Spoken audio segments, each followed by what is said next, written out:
Hello guys, এখন আমি রাতে রান্না করতে এসে গেছি। তো রাতে করছি একটু দেখো ভুজিয়া।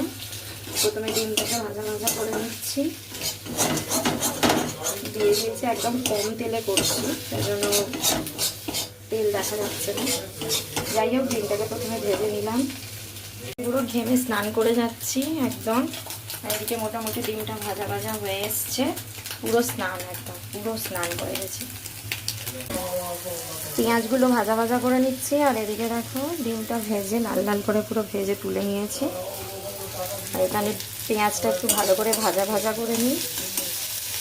পেঁয়াজ আর টমেটো একসাথেই ভাজছি। আর এখানে একটু আদা রসুন রেখেছি, অল্প দেবো। মানে এত গরমে বেশি আদা রসুন একদম ভালো লাগবে না, একটু অল্প করে আদা রসুন দিয়ে দেবো। দিয়ে ডিমটা দিয়ে অল্প করে আদা রসুন দিয়ে দিয়েছে, একদম অল্প, বোঝা যাবে না খুব একটা, অল্প আদা রসুন দেওয়া হয়ে গেছে। এরপর আস্তে আস্তে করে সমস্ত রকম মশলাগুলো দিয়ে দেবো, যেমন ধরো লঙ্কা, হলুদ, জিরে গুঁড়ো, সমস্ত কিছু মশলাগুলো দিয়ে আর ডিমটা দিয়ে ভালো করে কষিয়ে নিচ্ছি। নিয়ে তারপর একটু জল দিয়ে দেবো, দিয়ে তারপরে ফুটিয়ে নেব। তাহলেই হয়ে যাবে আমার ডিমের ডিমে করা। তো তোমরা কে কীভাবে করো আমাকে একটু জানিও, যে ডিম ভুজিয়া তোমরা কেমনভাবে করো। আমি তো এইভাবেই করি, যদি অন্য কোনো প্রসেস থাকে অবশ্যই জানিও।